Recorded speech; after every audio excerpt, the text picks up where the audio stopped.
Tonight, even though Gavin couldn't be with us, we've got Troy and Andrew with Young Men for Christ on the show. So we're going to jump into that.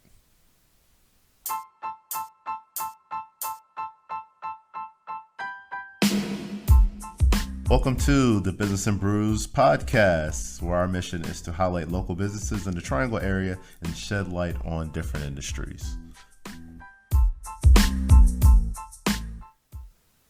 Awesome. So like I said, once again, welcome back, everyone. My name is Ryan Smeltz, and tonight I have Troy and Andrew with me. Guys, I'm super excited to get into this. So real briefly, just tell me who you are and what you do. Go ahead, Drew. Yeah, absolutely. So my name is Andrew Henning, and I'm originally from Rocky Mount, North Carolina.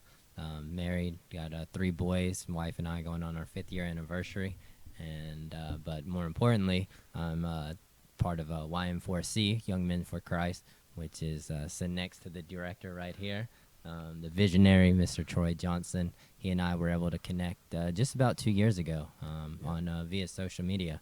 And how I know it was 2 years ago is because social media gives us memories now.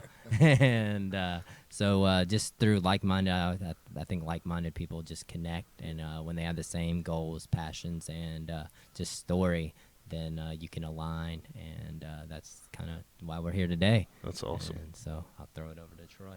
Awesome. Yeah, what he didn't mention, he's also our fundraising coordinator. I appreciate him. He's absolutely right. So I'm Troy Jermaine Johnson. I'm founder and visionary of YM4C Enterprises.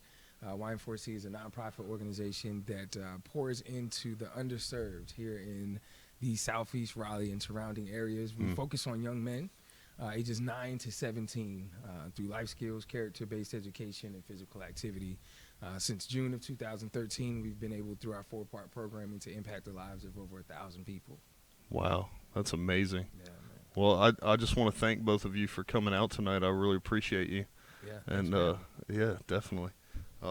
So like I said, Gavin cannot be with us tonight. So we're gonna have to follow up with him next week. But I do want to thank Nick and here, which is most people probably like, where the mic stands. So only a studio on Sunday, I think. But so I met Nick a while back, very similar through social media, and we connected, and we of course had him on the show. We liked doing it. If the person had a physical location, we come up here. I saw what they did. At the time, my mom was actually having some pain management issues, and I talked to Nick about it, so I connected them, and he was able to help with that. But the more I talk to Nick, the more I learn about CBD and the mission behind Trek CBD, and so that's where I learned that they can not only help with anxiety, which is also increasing with some people during this whole pandemic thing, but also sleep issues, of course, pain management. And tonight, right before we went live, Nick was kind enough to throw out an additional discount for our viewers and listeners. So if you're watching the show, it's going to be 15% off, okay? So obviously, Nick is kind enough to extend discounts to older folks, and the military. Of course, they're huge supporters of the veteran community. But now, just for listening to the show, you get an additional 15% off. So once I put the show notes up and get that code and everything, I'll push it out to everyone. But just be aware of that. So obviously, they're closed on Sundays right now, but you can still go online. So it's trekcbd.com. That's in the show notes, as well as, of course, Troy's website, Young Men for Christ, and more episodes from Business and Brews. So if you need anything CBD related, or just want to chit chat with Nick, then go to trekcbd.com and check that out, definitely. But guys, like I said, thank you for coming on. Yeah. So Troy. Well, first and foremost, I don't think I said this, Ryan, man. Thank you for having me, brother. I appreciate it, man. Yeah. I appreciate the opportunity to come chop it up on your podcast, man. This week has been a very long week. The last couple of weeks have been very long. Really just preparing, and got some new things coming up, new things that we want to do with the kids. But really excited to be here. We're serving in great ways, and really doing some creative things and just taking it one day at a time, man. That's fantastic. Andrew, what about you? I know you said you have 3 boys. Yeah. What's this week been like for you? Yeah, so as many of y'all know, a lot of people have been doing the virtual schooling, so playing daddy daycare and trying to be there for my wife as she navigates the lead teacher role. I get to be the principal and come in with the discipline. So, Okay. but no, it's all good. I mean, just learning and growing each day. Troy and I, we talk at least twice, if not 3 times a week, just talking next steps, strategizing. Hey, who can we reach out to? Who has those same goals and objectives of just adding value to the community and the underserved demographic that we're really trying to reach and just ensure everybody can have success. And so, yeah, this week's been good. There's some things going on behind the scenes that I'm sure Troy might mention, some exciting updates. And then also I've got some things that I'm working on as well that I'll be announcing this week. So it's been a good week. Sounds super exciting, man. Absolutely. Sounds busy but fulfilling. Yeah. Yep. I like Productive. it. Yep. Yeah. Busy about something. There you go. I've got we have a 4-month-old puppy, so we took him to the vet. I think he's almost plateauing, but he is 12 whole pounds. So Okay. we found that out. And that's pretty much my whole life. Go to work, come back, and the fiance and the puppy need attention. Yeah. Absolutely. The puppy doesn't care if you've been gone for a minute or an hour. Yeah. It's the first time he There sees you you go. again. So really quickly, we've actually had this on the show before, so I'm not going to spend a lot of time on it, but Bold Rock is what we're drinking tonight. It is out of North Carolina. At this point, I think everybody is pretty familiar with it, but I'm just going to mention that in passing. But then we also have the Trek CBD and our glasses of water as well. So I actually haven't touched that one. If you need a refill, man. I appreciate that. Yeah. Thank you. Sometime into the local Disappears. the server, like getting refills and stuff. It's interesting how many different hats he He wears. did say this is all inclusive. Yeah, he definitely did. So earlier I mentioned going to trekcbd.com, but Yeah. I don't know, maybe for the experience people need to cut out some time to come into the shop. Down here on Main Street, Wake it's an Forest. Absolutely. It's an experience. It's Indeed. definitely an experience. So I'm definitely gonna jump right into it, guys. I've got this printed out, but oftentimes I don't follow along with it. But I'm definitely interested to hear, Troy, like how you came up with the idea, like what gave you the idea, kind of how you guys got started. Yeah. Passion. Our passion and our mission is to spark creative mindsets in young people. I'm sure you've heard this, Ryan Drew. I know we've talked about it before. It doesn't affect you till it affects you. I have a wife and 3 kids. I don't think I mentioned that. I got to mention that because we don't want no problems at the crib. But I have a wife and 3 kids, 14, 11, and 6. No. And my 14-year-old at one time was 10, clearly. And he was transitioning from elementary school to middle school. So anything you could think of. My son, my oldest son, is what the world is missing. Real loving kid. He'll sit on your lap and hug you all day. If he could, he would sit right there. He's the complete opposite of me. I'm not one to wear my emotions on my sleeve. He's kind of like the butter to a hot steak for me. He melted my heart.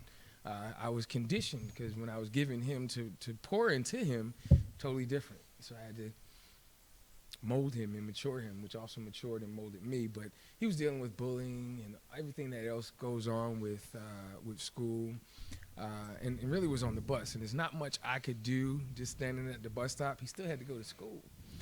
So I went to the school and pretty much mended that relationship. Well, that was one part of the why of what we do for Y&4C. Second part, man, I really didn't have the best relationship with my dad. We have a working relationship now because I have to be better, not bitter. I got a wife and 3 kids of my own. However, I really didn't get a chance to hang out with him consistently until my teenage years. I was raised by my single mom. My grandparents played a huge role in my upbringing. And with that came a little bitterness, man. Still got a 12-year-old kid inside of me. Of why, what was there something wrong with me? And come to find out clearly over the years, my parents were never married. So really, I was just caught in between, like most or a lot of relationships you may hear about this day and age. But that still left a void in me. So the young people that we pour into now feel a void in me just as much as we feel a void in them. And the third part, this was spoken into my life. It was spoken into my life that I would be the lamp unto the feet of young people that are in darkness.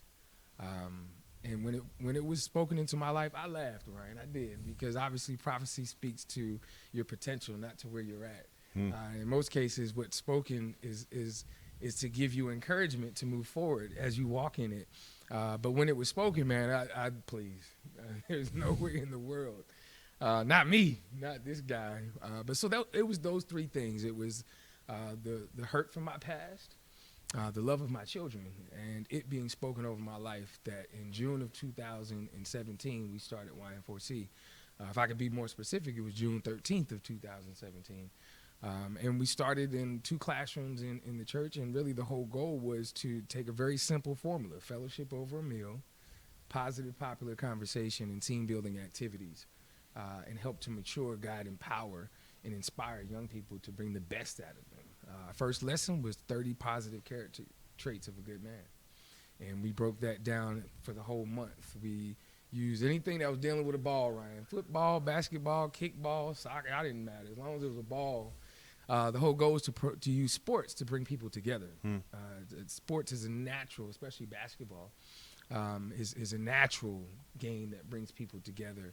It speaks of teamwork, discipline, and working together. Then we serve each other in breaking bread.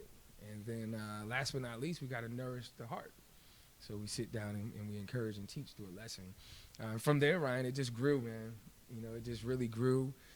I've never been scared to speak clearly. You probably figured that out by now. But, talking has always come natural. If talking is a problem, we don't have one, right? So with that being said, taking that passion and sharing that energy with others, like yourself, like Nick, like what we believe in that mission. We love what you guys are doing, focusing on underserved young men from the ages of 9 to 17 and taking them through life skills, character-based education, and physical activity. So, yeah, man, June of 2017, man, we've been growing ever since, and we truly believe the best is yet to come. That's awesome, man. So I know you talked about him, joining the team and kind of his role, but Drew, at what point? Because I know you said you saw the 2-year thing, but were you here from the beginning, or what did your role in helping the whole organization kind of look like?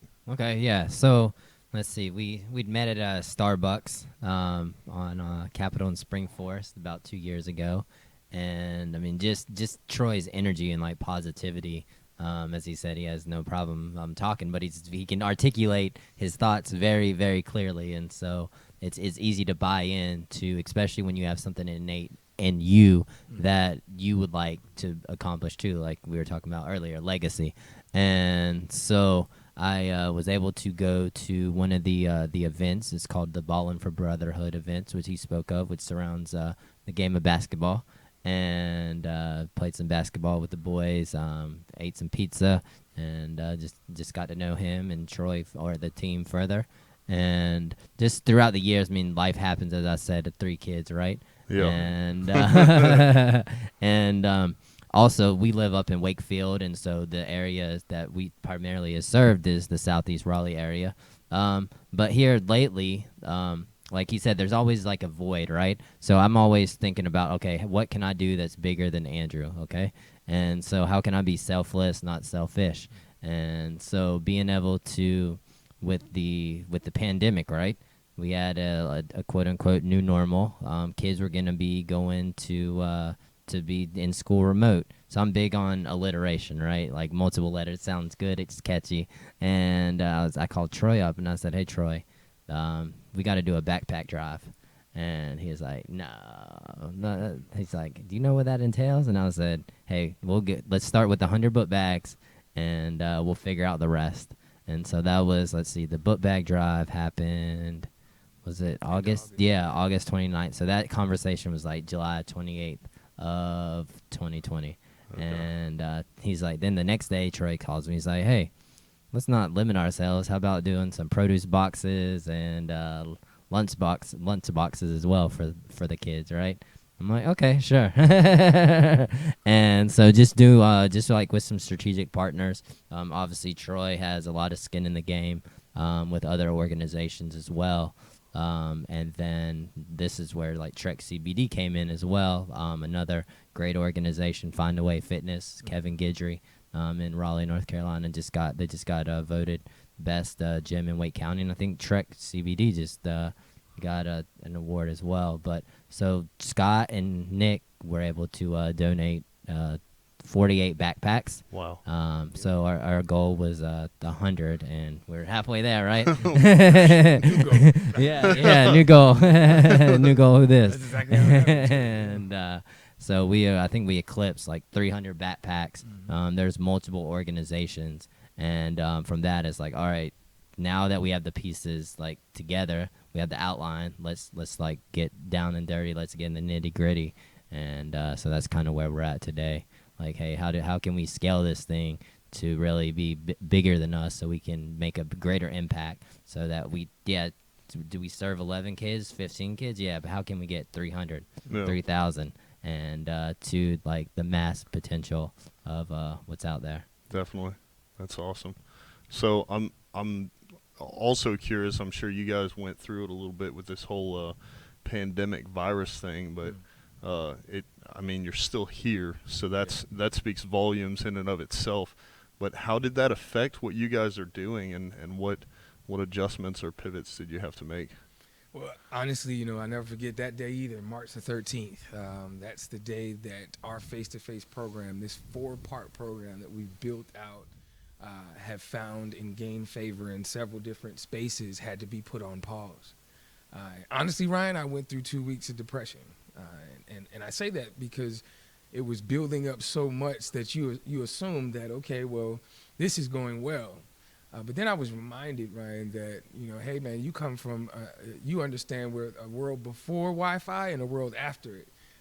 You're able to appreciate it, but also use it effectively. And that's the public school system. We take our mentoring and our motivational sessions into elementary level, middle school, and high school level, even the collegiate level.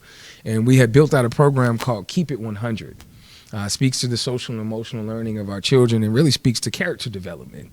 But we were doing that through face-to-face clearly at the time, but interactive learning. It was all small group learning, getting up and doing things together, and promoting teamwork, and talking about stress management, conflict resolution, and things of that nature. So we took that 9-week program and now developed and added a couple more weeks to it to make it a 12-week program. And then now created 4 of those 12-week programs, and it's a virtual learning session, basically where we are meeting with kids virtually on virtual chats once a week. And then we also offer physical activity as a group once a week on Tuesday. And then now coming into October, we're going to be building on that. And we're also building a program called our golf development program. Hopefully we'll get a chance to speak about that a little bit later, where we're now using the sport of golf and character development as we slowly but surely get back into face-to-face programming. Nice. That's awesome. It's I'm really interested how you're using so many different tools. Like you talked about the drive, you talked about sports, and now you have the virtual and the face-to-face stuff as well. So it's nice that you've got so many different things to fall back on. Yeah. Especially through this whole thing.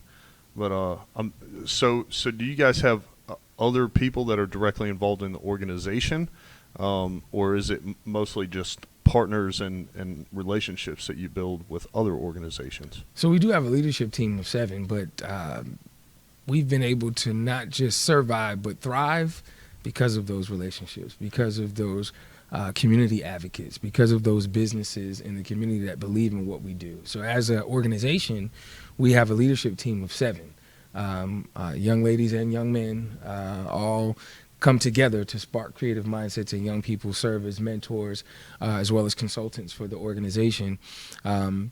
and workers for the organization. But outside of that, we've built a network with every single law enforcement unit within the RDU area, Wake County Sheriff's Department, the judicial system, social services, foster care. We've also had the pleasure of connecting with the YMCA, several different Triangle YMCAs, fire department, as well as other nonprofit organizations that we combine or come together to collaborate to serve in our 4 cornerstones of love, consistency, opportunity, and exposure. And the networking opportunities build on the last 2 cornerstones of opportunity and exposure. We've connected, and that's how the golf idea came into play, building with other nonprofits, serving in capacities on the golf course and really introducing the kids to something different, having an opportunity to go to serve at Wake Tech Barber School, to teach the kids more about tonsorial arts, what it means to be well-groomed, how germs and things play a part in that, and even give them a tool to fall back on as far as career maybe potentially that they may be interested in. So all of those things combined, Ryan, has really helped to grow YM4C as an organization. And if it wasn't for the community initiatives, hey, this pandemic could have been a little bit worse. But because we've taken the time to build relationships, really, strong relationships, we've been able to continue to serve. And I think the pandemic really has, in a way, stretched us to serve even in a more intentional capacity. We serve the young men that we serve. 90% of them come from single parent homes. 90% of them come from single moms. Well, we know the laundry list that comes with that, right? No need to get into that. So oftentimes, by us being able to go on a virtual platform, they're allowing us into their home, right? So there's a sense of convenience, but there's also a sense of comfortability. So now we're getting a chance to get FaceTime with the moms, right? To encourage them, to speak life into them. We're able to send food to the home and really sit down, even though it's virtually, sit down at the meal and break bread together, to change the conversations that are at the dinner table. And those are the things, those are the little nuances that we didn't get a chance to get when we were doing group. Now, do I miss the face-to-face? Absolutely. I'm a very energy-driven person, clearly, right? Yeah. But I'm appreciative that we've been able to get to the interpersonal. We've been able to really touch their hearts in a different. That's an interesting. You wouldn't think of something like that until you go and you try it, and you're like, snap! The light bulb just booms. That's crazy. I was talking to a guy on the phone earlier today that did something like that with me. He just gave me a new perspective on something, and I was like, if I hadn't heard him say it like that, I probably wouldn't have thought of it. So Troy, Drew, you can chime in here if you want, but I'm definitely interested because, obviously the pandemic in and of itself was a little bit of a challenge, but what are some other challenges that you've seen doing this, or what's one of the most difficult things that you deal with, and how are you working to overcome that? You want to start, man? Go ahead, brother. In general? I'll piggyback. Okay. I think for me personally, and it's a trickle-down effect, you're not going to believe this, Ryan, and I wish I had a picture because every time I tell people this, they don't believe it. But I used to be a really big dude, man. I used to weigh 475 pounds. God literally took over half of me to make me whole. My testimony is deep, brother. There's a book coming, The Weight of the Weight, how God took half of me to make me whole, and really, really talking about that. But needless to say, there was a time prior to the pandemic, obviously the gym shut down. I was up at 5 every morning. I would pray, stretch, and then go do boot camp for an hour and 15 minutes. It was just part of my day. Then I would get home, and the house was just waking up when I got home. Yeah. By the time I got home, it was 7:15 in the morning. But I could move mountains before 3 o'clock. My energy level was on a whole nother track. And then the world was put on pause. And something that I had pretty much taken for granted because it was habit, it was routine, was taken away from me. Well, what I've noticed is the same concept with the kids being in the house. Now, I get it. We do want to be safe, but when you take that physical activity away and getting out, it affects everything else. And that's what I really saw from my point of view. We meet with 15 to 20 young men virtually each week. And we do it in the evening times to complement their studies. But prior to that, during the summertime, what did you do today? I played video games all day. And I get it. Don't get me wrong. My son has a PS4. But I'm intentional with him. Say, yo, we got to go take a walk for 20 minutes. Yeah. If we don't do anything else, we got to get some fresh air. If it's raining, well, I guess we're going to be on the patio. But we got to go outside. And really being intentional about that. And oftentimes, and it even happens with us as adults, before you know it, Lil Debbie becomes your best friend. Right. And, I like everything from the cosmic brownies to the honey bun. So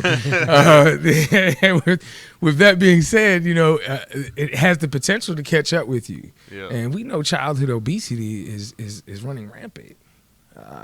That's why physical activity has always been a huge part of our service provider. Drew talked about it earlier in the third part of our program, the Balling for Brotherhood. That was using basketball as a tool. Yeah. The whole goal was to bring you together to, hey, put the phones down. We're going to serve and have a good time and use basketball as a tool to get that heart rate up and fight childhood obesity, bridge the gap between the community and law enforcement. We had even went so far, brother, to incorporate boxing as well. So let's say you don't like basketball. Well, when you come here, we want to make sure that you're doing something. And right before the pandemic hit, man, we were getting ready to add yoga and meditation as well. And we're serving not just young men, but young ladies. We were opening it up to the community, period, and using it as an opportunity for fathers to bring their sons to do something positive, a positive peer association and positive activities. To bridge that gap as well. So to answer your question, man, I think the greatest thing that affected me personally, as well as for the kids that we serve, from what I saw, was that lack of gumption towards physical activity, whether it was through fear or just lazy, whichever one that was. So we always encourage that. One of the questions I always ask the kids before the call is over, because we do one-on-one calls with the kids. That's another thing that has helped, because prior to the pandemic, we were doing group activities. So they never really got that one-on-one attention. We never really got a chance to peel that onion another layer, if you may. But the pandemic has allowed us to do that. Now they look forward to, man, I got 45 minutes, and we're going to have a good time. In most cases, we'll meet on social media platforms through chat, where you know how you could change your face and do little emojis and have fun with it at the same time, teach a lesson of empathy or compassion. But I found out that, we have to encourage them, hey, how did you move your body today? Yeah. What did you do to move your body? If you live in the apartment, hey, I need you to walk up the steps 10 times. Yeah. I need you to go up and down, take the trash out twice, Yeah. right? Whatever that may be, and being intentional. So, yeah, that's where I found the greatest need, man. Yeah. Yeah, and I would just say being intentional and having like conversations, right? Because I think the real issue is like when we tend to isolate ourselves, and I feel like that's what a lot of people have been like. Even with my kids, right? My 13-year-old, he's in his room doing his virtual schoolwork, right? But he still needs to have that like interaction.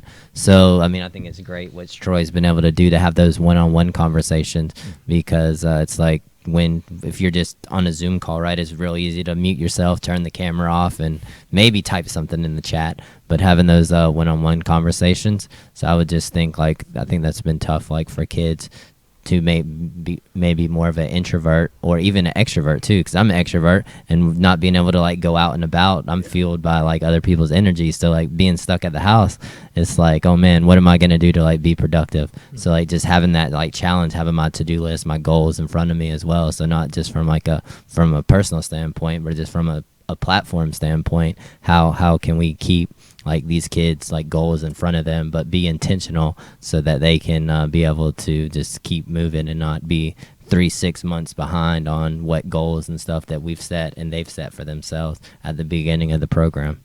Definitely. That's awesome. I'm huge on the personal interaction as well. Yeah. I don't do well locked in my room by myself. So I feel you both on that. I also do not see you, Troy, as a 475-pound man. Yeah, man, I was huge. I I was the cannot over- imagine that. heavy T. That's right. I just can't picture it, man. Yeah, Like, man. I'll make sure I get it. I'll show you before I leave. that is crazy. That is crazy, though. Yeah, that's awesome, though. I love how it's almost like, because the dean at my school was he was one of the campus deans. He was also or still is, I assume, a minister, Dr. Bill Denning. He's one of the first interviews I did when I first started putting out content, YouTube and podcasts, stuff like that. And one of the main things that he talked about, because I asked him, like, what does he like to do? Like, what does he like to do to help people and stuff like that? And one of his primary focuses is helping individuals take personal responsibility. And it's an interesting, like, the way that you guys are doing it. It's almost like, if I choose not to get up and move around, then I suffer the consequences. But here you are coming with, like, a encouragement and perspective. And so it's almost like, from a certain point of view, you're taking responsibility for my decisions, which is pretty impressive. Like, that's not something you can often do, but when you have that relationship with people, they tend to open up to you and at least hear what you have to say. So that's pretty cool. Yeah. I never thought that was a thing that could really be possible. At the end of the day, we all make choices that put us in a certain place, but here you are, and these are kids that you've built that relationship with, and now, I'm assuming they're excited to get on with you. Oh yeah, absolutely. They look forward to it. Absolutely, always. Indeed, they know that's their personal time. That's fantastic. Kids need consistency, brother. Yeah.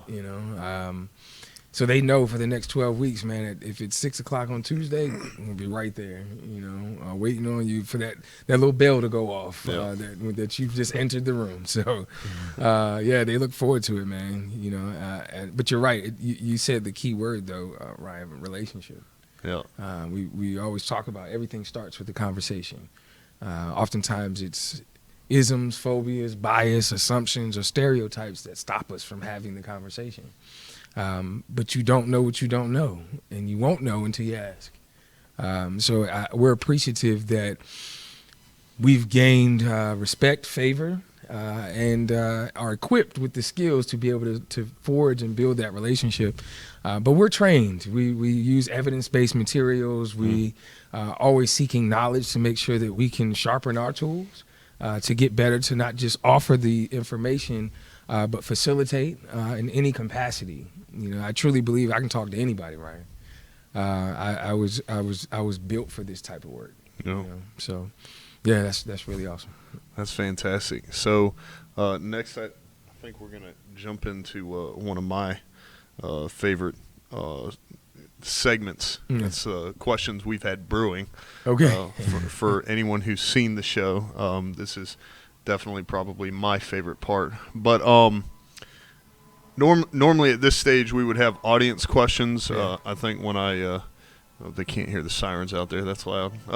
So I think when I was setting it up, it took my number off the screen, so we haven't had any text on questions. But if you guys have any questions for Troy or Drew, then of course their website is in the comments, and I'm assuming that you guys do have like a contact and a donate link on there and everything like that. But also feel free to reach out to me. I know how to get in touch with them now.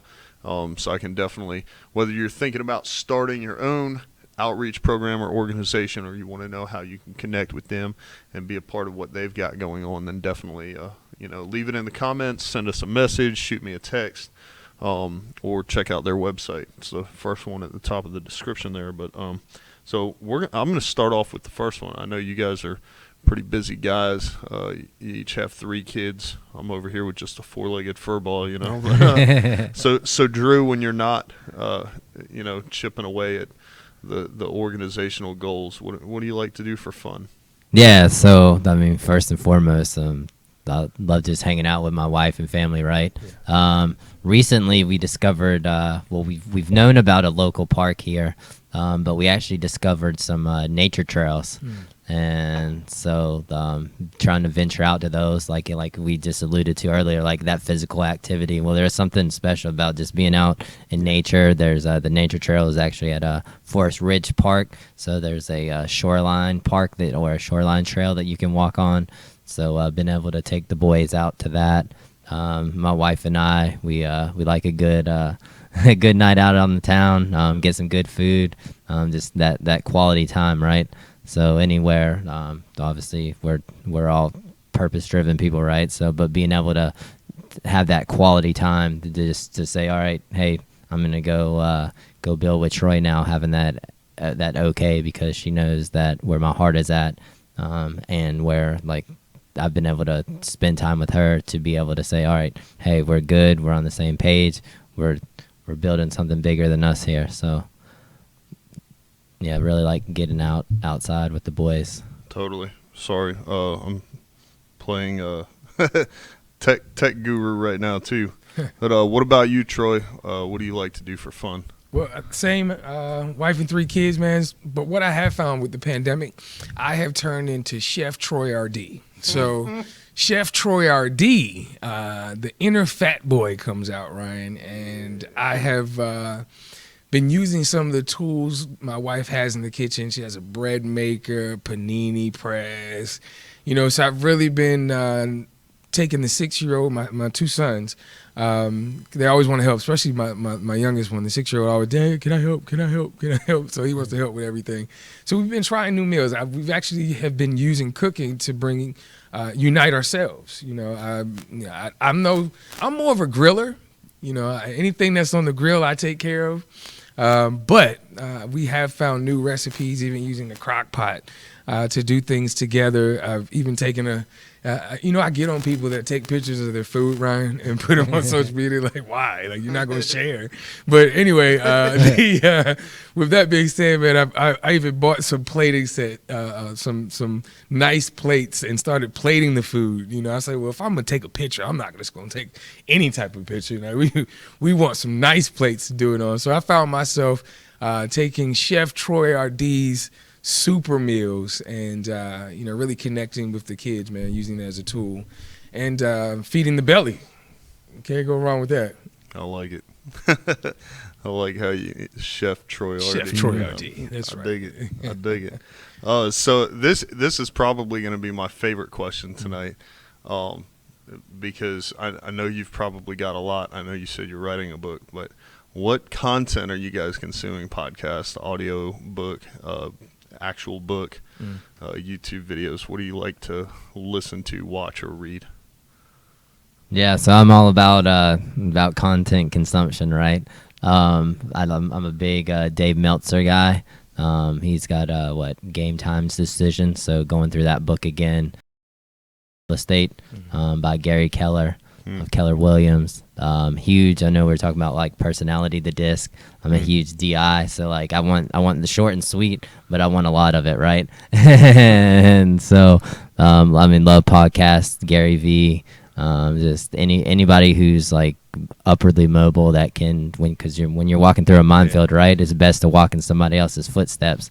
And so being able just to learn from the greats who are like showing you, hey, this is what I did. Now take what works for you and be able to like implement it into your own life and your own schedule, right?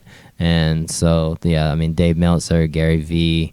Tony Robbins. I love Think and Grow Rich, Napoleon Hill. Yep. Yeah, there's so many different the books and nuggets that you can choose from all the greats. Nice. I share those same sentiments. I'm actually on Think and Grow Rich for the 3rd time. I believe that in each time you pull out a different nugget or something resonates with you a little bit different because of the chapter of life that you're in. I love Gary V.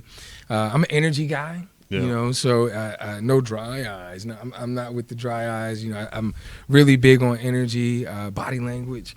I speak with my hands, so I oftentimes gravitate towards those that do. I like E.T. too, man. I do like E.T. E.T.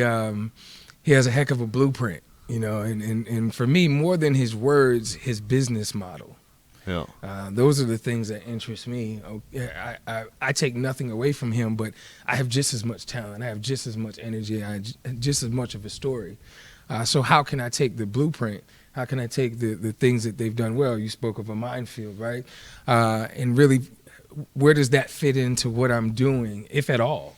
Yeah. Or how can I not reinvent the wheel, but be that 100 grit sandpaper and smooth this thing out just a little bit to make it roll effectively for me and who I am, and being true to me, man. So yeah, I can dig that. That's awesome. So I just learned earlier. Well, I knew about it, but I finally downloaded it earlier today. It's called. It's by a guy named Michael Sessions. It's a podcast. I was gonna go ahead and the Sessions Effect is what it's called. Okay. It deals a lot with coaching, leadership, sales, entrepreneurship, and business. So I listened to the first part of the first episode of the first season on the way over here, and so I don't know what I'm about to get into, but I'm excited. Yeah. It was recommended to me by someone. I am working to achieve certain heights and certain goals, and so they said, there's one that'll definitely help you with that. So, Yeah. And then a book I downloaded actually a while ago, recommended to me by a friend, but I haven't gotten into it yet, is by Simon Sinek, called The Infinite Game. Okay. So I've already read his Leaders Eat Last, which resonates deeply with me, because that is a mantra and common practice in the military. Yeah. So I like to think that I understand it a little bit better than Yeah.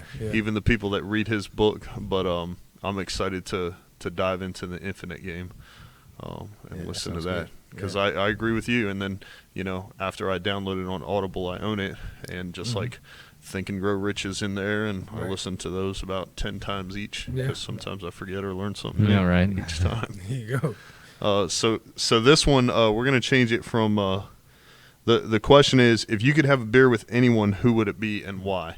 But it doesn't have to be beer. Less the drink and more the person is what we're interested in. Yeah, right. Drew's like, I didn't prepare for this. Sometimes we have people that have seen the show and they're like, I got this. And other times, like, That's a good one, though. but anybody.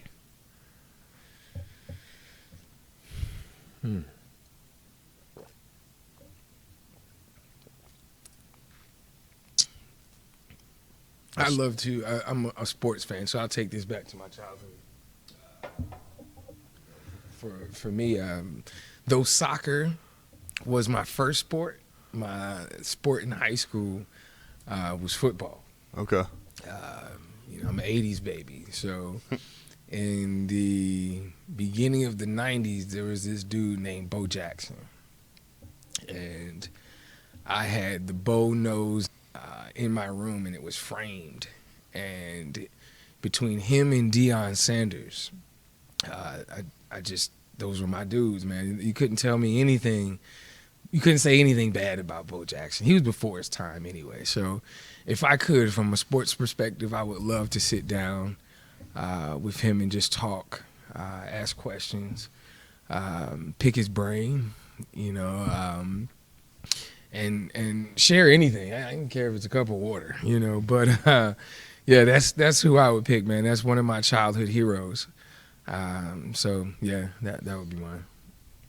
Yeah, I'd probably, just where I'm at in life right now, I'd probably have to say Dave Meltzer, Okay. the author of the book. He was like the VP of Samsung, Yeah. at like in his 20s, and then he essentially went bankrupt, and now he has one of the largest sports agencies in America, Sports One Marketing, and so just being able to like pick his brain and just learn, like hear more of his story firsthand that you don't always hear like on this podcast or through his books and things like that. Just how he, even after what ultimately was a setback, but it allowed him to realign on his core values of service, value, accountability, and effective communication, just to be exponentially greater as a just person and a father and a leader as well. That's awesome. I like it. So now probably the most important question. I know we have your website in the description, but where can people find you? Great, man. So, of course, the website is www.ym4c.org. We're also on all social media platforms. Facebook is YM4C. Instagram is YM4C. You can call me, 919-714-9905. Email is young4c@gmail.com. Love to chat, share a cup of coffee, let you guys know what we have going on. That's pretty much about it. I'm guessing it's the same for Yeah. both of y'all. Yeah. No, I like that, though. I always want to give that opportunity because some people communicate different than others. Right. So, Right. some folks know how to internet much gooder than others. Yeah. But definitely, so this is the point where our live is coming to an end. So I'm going to go ahead and ask that if you're watching this, if you learn anything, if you gain any value whatsoever, there are always multiple ways you can give back. You can contribute, of course. As you know from before, you can subscribe to our podcast for as little as 99 cents a month. That link is in the description. Most importantly, our guests here, Young Men for Christ, their website is in the description. I'm sure if you can't get involved, maybe you're high risk, or maybe you live out of the state and can't connect directly, there's always the contact form, there's always the donate form. Any support we can give these guys is going to contribute to the mission that they're on to help the youth of today. So I respect that, and I believe that if anyone deserves support for what they do, then it's gentlemen like these. So feel free to subscribe to the podcast. Make sure to like and share and tell your friends. I did not cover this at the beginning, but I'm super excited because Nick and I are coming out with a new podcast. It starts on October 20th. Mark your calendars, set a reminder, how to build a business during a pandemic. So everybody's got that idea. Everybody's thought about it. Richard Branson talks about how now is the most opportune time to start a business. And so Nick and I sit down and we just go through the nitty-gritty of what that looks like. So we're not talking about a step-by-step guide. We're talking about our successes, our failures, the good, bad, and the ugly. So October 20th, that's when the first episode launches. It's going to come out every Tuesday as a new episode. It's going to be on all the same platforms that Business and Brews and the After Brews are on. So, like I said, be sure to like and subscribe, and join us tonight, because as soon as we're done with the live, we're going to go into the After Brews, more relaxed look. I don't know, maybe we're going to get to hear about Troy's little weight loss program there, and how he went from zero to hero. I'm super excited about that. But guys, once again, I just want to say thank you for coming all the way. Maybe this wouldn't have happened, but thanks so much for being on. Yeah, thank you. This, man. All right, we'll see you guys next week.